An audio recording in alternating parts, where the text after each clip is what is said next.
I have just a few pieces of advice that I hope can help guide you along the way. I distinctly remember stepping back for a minute and thinking to myself, what the hell am I doing? Is this normal? And I thought about it and I realized it might not be normal, but it's right. So do what Steve Jobs once said and go out there and make a dent in the universe. Thank you very much, Dean Kumar, for that kind introduction. I really appreciate you inviting me back to campus after I nearly destroyed Penn's first and at the time only CNC milling machine my senior year. I won't get into the whole story here, but let's just say it was dramatic. They called me Crash for the rest of that year. So it's truly an honor to be back and to be here speaking on stage with you, Dean Kumar, and with you, Akanksha, and that was awesome. You did great.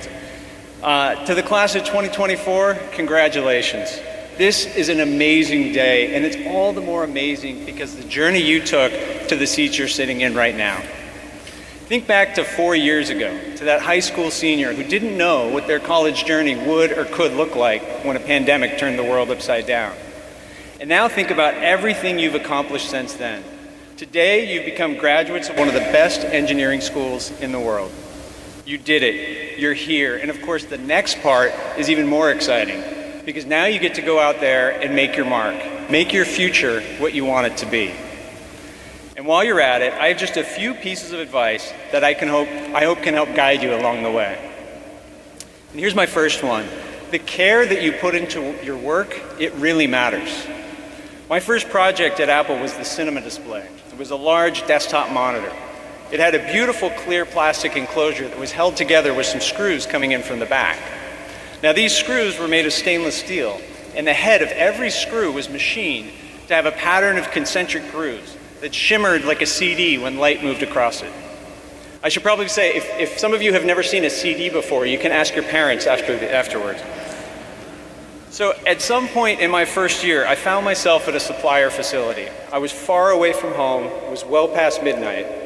I was using a magnifying glass to count the number of grooves on the head of this screw, which remember lives on the back of the display. And I was arguing with the supplier because these parts had 35 grooves, they were supposed to have 25. And I distinctly remember stepping back for a minute and thinking to myself, what the hell am I doing? Is this normal? And I thought about it and I realized it might not be normal, but it's right. It's right because I'd already spent months working on that product. And if you're going to spend that much time on something, you should put in your very best effort. Maybe a customer notices, maybe they don't. But either way, whenever I saw one of those displays on someone's desk, it mattered to me to know that my teammates and I had considered everything about it and done the very best job we could. But make no mistake, it's hard to put that much of yourself into something. It's stressful. It requires sacrifice. But it's worth it because our time is finite. Some of you will work on hundreds of projects in your careers. Some of you might just work on one or two really big ones. But the time will come when you hand things off to the next generation, and I guarantee you that the greatest source of pride that you feel when you're looking back, it won't be about the specific projects or products or technologies themselves.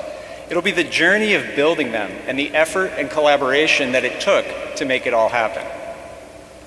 Now, while you're on that journey, there's going to be many times in your career when you have to take on something new. And sometimes you might wonder whether or not you can actually do it. And there's a trick that I've learned along the way that helps me through those situations. And it's my second piece of advice today. Always assume you're as smart as anyone else in the room, but never assume that you know as much as they do. With this mindset, you'll find the confidence you need to push forward, but more importantly, the humility to ask questions and learn. When I first got to Apple, it was my second job out of college, and the first time I walked through those doors, it was exhilarating and intimidating all at once. To be honest, I wasn't sure I belonged there. The people I met were so smart and so confident, and they knew so much more than me. But I'll always be grateful that I wasn't afraid to ask for help when I needed it. Because being around people that care that deeply, it won't just make you want to stretch your limits and see how far you can go, but they're also the best people to help you understand how to get there. This mindset will serve you across your career because, trust me, the learning won't stop just because you're leaving college. And it won't stop after your first job either. There will always be new skills to master and new people to learn from. Now, as I mentioned before, then those early displays I worked on and later iMacs were made from large, complicated, clear plastic parts. The look was totally iconic and so beautiful. And after a few years of designing products like that, I felt like I truly mastered it. And then our design team fell in love with aluminum, and I never designed a large plastic part again. But here's the thing, do I regret that skill? Absolutely not. Because every experience like this sharpened my ability to approach problems from different angles. They gave me the confidence and willingness to try new things and the resolve to keep going until I found a solution. It may not always be comfortable, but in this way, ongoing change is one of the great gifts of life. And learning how to learn and keep learning is one of the great gifts of your college education. And that brings me to my last piece of advice, maybe my most important and something I think about almost every day. Build what interests you. Build what excites you. But above all else, build it in a way that aligns with your values. At Apple, we're pretty good at making products that our customers love, but we're also an organization made up of people who work hard to lead with our values in everything that we do. And one of the key values I see shared across everyone I work with is a deep desire to do what we can to protect the environment. And that's why Apple is carbon neutral for our own operations around the world. And now Tim Cook has us working on a truly audacious goal. By 2030, we want to become carbon neutral across our entire supply chain, including manufacturing and lifetime usage of our products. This will be one of the most ambitious engineering undertakings that we'll do in our careers. Because meeting this goal is going to require invention from people across all disciplines. And it means solving problems and pushing boundaries at every stage of product development.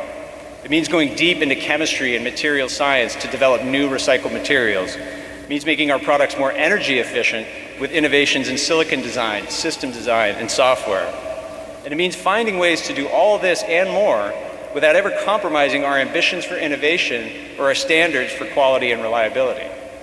So whatever you do in your careers, here's my advice. Take the time to build skills and expertise in areas that matter to you. Strive to be the engineer who unlocks medical advances that fight incurable diseases, or design technologies that bring clean water to every corner of the globe. Be the engineer who builds an AI model to help people navigate our healthcare or legal systems, or revolutionize the way we build infrastructure to bring us all closer together. No matter what you choose, I think the choice itself represents one of the most amazing things about being an engineer, because fundamentally, this career is about changing the world around you. It's about giving people tools and solutions they never had and making an impact that can resonate for generations. You all are quite literally the people who are going to design and build our future. That is both a profound opportunity and a great responsibility. And the incredible thing about the degree you're receiving today is that the possibilities are truly limitless. And I cannot wait to see what you do with them. This is your time. This is your moment. So do what Steve Jobs once said and go out there and make a dent in the universe. Thank you all, and congratulations, class of 2024.